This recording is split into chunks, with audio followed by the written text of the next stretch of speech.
And with that, a happy Thursday afternoon to everyone out there in the TikTok world, as well as Facebook and anywhere else that you're choosing to watch. This is Steve with On the Ring Apron, subsidiary of Mania Club, here for a mid-afternoon episode on my little lunch break here, bringing to you from the Gata Dome here, my home office, if you will. But we do have two championship title changes that took place within WWE and NXT within the last 2 weeks. So we don't have a lot of time, but we do have a lot of, what do they say, lead in my foot and spirit in my fingers. So it's going to be spirit in these fingers as we move it along here. The reason why I've actually got a camera pointed towards the top of my head, and no, that is not on accident, is actually to go over our sponsor for this particular episode, and that is Freebird. Freebird is the company. You may have seen commercials about them or advertisements here on, here on YouTube, but they're the ones who have the little spinning razor. Unfortunately, I don't have it with me for this particular one because it is currently in a cleaning cycle right now, so I'm in the midst of taking care of that. But it keeps, my head nice and smooth, makes it to where it looks presentable, looks nice, super easy to use. You get a nice trim of the top of your head in about 3 to 4 minutes. It's not terrible. They've got great products such as a pre-shave and a post-shave. They've also got beard gel, keeping my Roman Reigns-esque beard looking nice and trim. It's got an edger on the side. It's a wonderful product to use. Sometimes, you get advertisements and you get the advertising, specifically because they're helping to, keep the lights on in our building. In this case, though, this is something that I genuinely, and I'm going to look in the camera when I say it, genuinely really love what Freebird does for this particular instance, especially if you're a person who likes the style of having, the shaved head. Of course, I'm going through some stuff right now, so, ultimately, everything that I can do to make myself look a little more presentable is always helpful, because let's call a spade, okay? Key and Alyssa are the reason why most people are coming in to watch this, so, I'm not going to sit here and, boast around on that. But let's go ahead and get to it. We do have two championship title changes that have taken place since our last episode of Plate Exchange as we head into this weekend's NXT Halloween Havoc on the 27th from Hershey, Pennsylvania. And then, of course, we have Crown Jewel on Saturday afternoon, November the 2nd, that coming from Riyadh, Saudi Arabia. So let's go ahead and get into the first of the two championship title reigns that went back. Ultimately, it is the Intercontinental Championship. And this one kind of hurt a lot of feelings, this man included as well, as main event Jey Uso, after 28 days as his first ever singles championship run, ultimately is dethroned by the former champion Bron Breakker. Obviously a humongous assist to the remainder of Solo's bloodline coming out to interfere in that match. Ultimately, they hyped up the possibility of a Jacob Fatu, Bron Breakker match, which I think would just be an absolute clash of titans. So perhaps something that might end up coming into play. But ultimately, it is Breakker reclaiming the Intercontinental Championship. He's only the sixth person on the main roster, or that is currently on the active roster, that has had multiple Intercontinental title reigns. And unfortunately, Jey Uso, who decided he needed to go say what he needed to say to the members of his family, trying to keep the family united, ultimately watches as his family costs him the championship on Monday Night Raw. So we are going to go ahead and switch these plates. First of all, for those of you who enjoyed the episode, Jey Uso was the main event of our last episode, so his name lives on. But there you saw the plates on our Intercontinental Championship. And it does switch back out to Bron Breakker. We have seen multiple versions of his plates, actually, over the years, as he was the NXT champion on 2 different occasions. He also won the NXT Tag Team Championships with Baron Corbin earlier this year after winning the Dusty Rhodes Tag Team Classic. So he has made a very quick rise, but ultimately his Bron Breakker plates will be returning back to the Intercontinental Championship after a 4-week hiatus inside of its box. So I'm going to go ahead and take care of that. But ultimately, I do want to send, our, joy to Jey Uso for ultimately getting his first singles title win, something that, unfortunately, is a person who has been forever blessed / cursed as a twin, is primarily going to go down throughout historically in his career as a tag team champion, but ultimately was able to get the notoriety and get that well-deserved singles reign, even if it was only for 4 weeks, but he did end up bringing about a slightly new version of the Intercontinental Championship. We are in the midst of getting our hands on that, so more of that to come, perhaps an unboxing coming up at some stage in the future here. But the only main difference really being that the ocean lines on the world portions of the Intercontinental Championship have now been colored in blue. New champion, so a new look, giving it the all the crispness of a new championship belt while also being able to maintain its previous design. Also giving it kind of a flair of the old white belt, which had a lot of blue within it as well.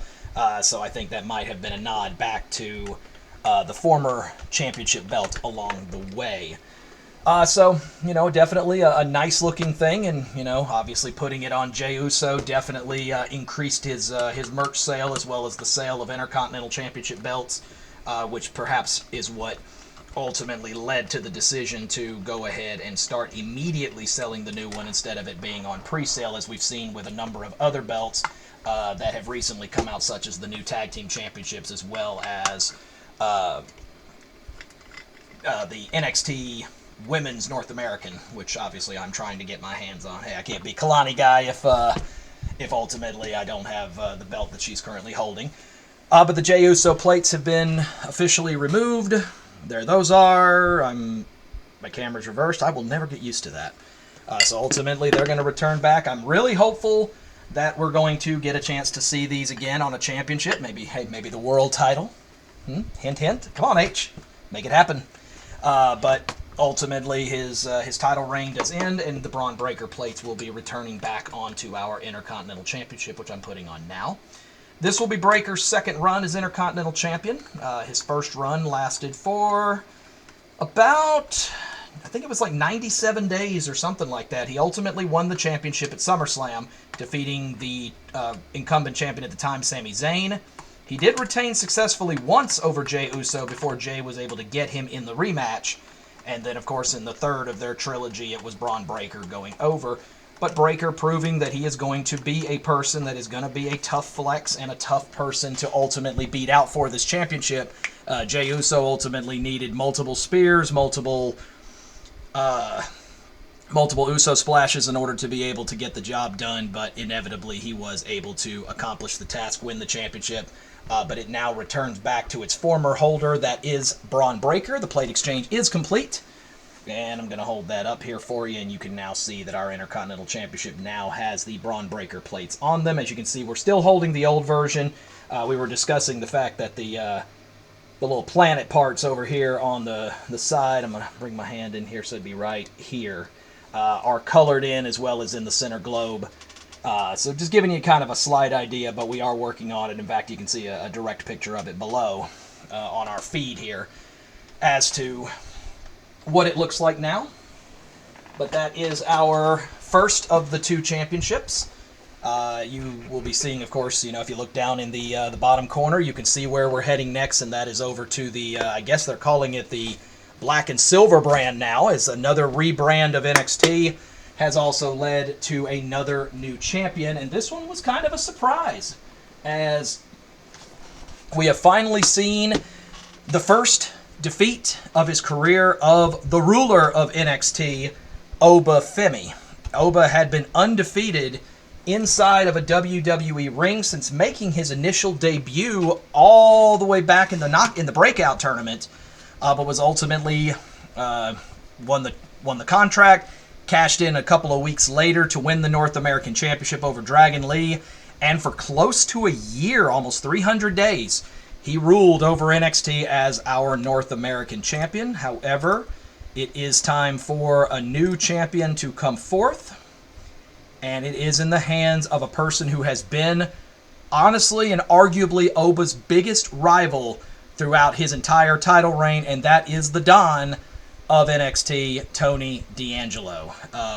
So we do move into our second plate exchange, I guess officially the main event of it, but we show our North American Championship here with our Oba Femi plates. The Femi plates were placed on here a very long time ago and have been on this one for quite some time.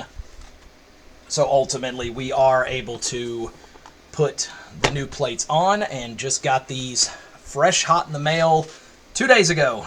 So now we're able to finally show these off, the new Tony D'Angelo plates. They look the same on each side, but finally able to show these off and be able to put them on our title belt. So we now look at Oba Femi. Now this could be a very brief exchange, very similar to what we just did with Bron Breakker defeating Jey Uso, because this weekend, or this Sunday at Halloween Havoc, Oba Femi does get his rematch against Tony D'Angelo, and it will be in a tables, ladders, and scares match. Now, that being said, Oba made it very clear that the interference from the D'Angelo family, Stax, Crucifino, and Adriana Rizzo, directly led to him being distracted, as well as him being able to lose his focus in the critical moment that ultimately cost him the championship. So he has gone on record to sit here and say that he is not going to allow that to happen twice. And on the most recent episode of NXT, he ultimately ended up laying out both Stax Lorenzo and Luca Crucifino through respective tables, and also had Adriana Rizzo attacked backstage. We would end up finding out, although not 100% confirmed, it is implied that it was Nikita Lyons that ultimately attacked Adriana Rizzo backstage. So at this stage, Tony will have to go it alone without the help of the family. And the one thing he did request after this happened from Ava, who has granted it through social media yesterday, it's Thursday where I'm at, so this happened on Wednesday, is that he does not want this to be the traditional tables, ladders, and scares match. He wants, where normally you would climb the ladder and grab the belt off of the little podium. Instead, he wants it to be pinfall only. He does not want this to be done by fluke. He does not want to have it by any stretch of the definition be, oh, I lost the championship because, somebody, because somebody came in, interfered, got lucky, whatever. He wants to ensure that no matter how you slice it, this is over, and he's going out there not just to retain his championship, but also to defend his family. The Oba Femi plates are now off, so you now see these in my hand here. Got a feeling I think we're going to be seeing these again very, very soon, probably moving on to a much larger, newer belt. Speaking of new championships that are coming in, because we have new championship title belts for both the NXT and NXT Women's as well. So, suffice to say, WWE is not wasting any time ensuring that my my wallet and on the ring apron's coffers are always sufficiently dry, because of all of these new plates as well as all these new title belts they keep coming out with. We were asked by somebody on social media directly whether we were also going to try to purchase the Crown Jewel Championship. If funds allow, probably, but because it certainly looks nice. However, because it is not a defendable championship, as I'm being directed by WWE officials, we do not intend on that one being one that we're going to have as a priority belt, strictly because of the fact that it's not a defendable championship. Therefore, no plates are going to be swapped on it. You wouldn't see it. You'd only see it on one show a year. So, it kind of defeats the purpose of having it in terms of what we're doing with our show and its mechanics. So, while definitely on the radar, it is towards the bottom of the list. But it's definitely going to be interesting to see the concept. I do like the idea that they are trying to continue to honor the tradition from the time of year with Survivor Series always having champion versus champion, but also at the same time allowing for War Games to be able to be carried over onto the main roster in its current format, but still keeping that champion versus champion and giving them something special because, you know, a Saudi Arabian trip is not a hop, a skip, and a jump. It does take a little while to get there. It's a major change in not just your scheduling, but also in terms of your sleep schedules, your work schedules, everything else. There's a lot of things that go into it. I don't envy the folks who have to go over there, although I'd love to attend one of those events at some point before, you know, my time with WWE and the media is over. But for now, you know, I'll just have to settle for watching it in the afternoon like everybody else. But either way, the plate exchange is complete. North American Championship for the first time in almost a year appearing on our episode of Plate Exchange. And there you see the new Tony D'Angelo plates now gracing our NXT North American Championship. So congratulations to the Don of NXT, Tony D, for not only winning the North American Championship, but also having your belt be our main event segment of Plate Exchange here today. So, you know, I know this was middle of the afternoon in the middle of the week. Unfortunately, our schedules have become a lot more hectic as of late. For those of you who aren't aware, Kia now owns her own business. She owns a cleaning business here in Georgia, and we recently got the #1 ranking in our South Metro area. Quite a task. Found out that no one had ever achieved the #1 ranking through Thumbtack within the first year, and she managed to do it in 6 months. So she has taken the absolute cleaning world by storm. Alyssa gracefully assisting her every single day as the VP. So the ladies are out there making their coin. That leaves me kind of being the stay-at-home dad, but also at the same time, you know, I'm sitting here making material, making content, as well as, you know, putting out shows as well. That being said, we are still going to do Top Rope spoilers later today for Halloween Havoc coming up this Sunday. However, it will be just me doing a voiceover, so unfortunately you're going to have to listen to my voice some more. If you were here for the ladies, we'll just have to have a smaller audience, or I'll just talk to myself for 45 minutes. But either way, all of our picks are in. The site does have all of the selections on our YouTube community page, so go take a look and, you know, look forward to it. You know, again, one championship that's been on here being defended in Tables, Ladders, and Scares. There's a Devil's Playground match. An ambulance match as well is also going to be on the card, as well as a challenger chooses the stipulation match involving the Women's North American Championship.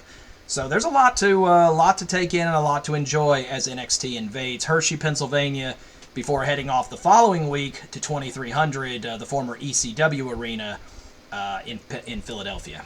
But that is our plate exchange. This is Steve with On the Ring Apron. I will see you guys a little bit later today for Top Rope spoilers for Halloween Havoc.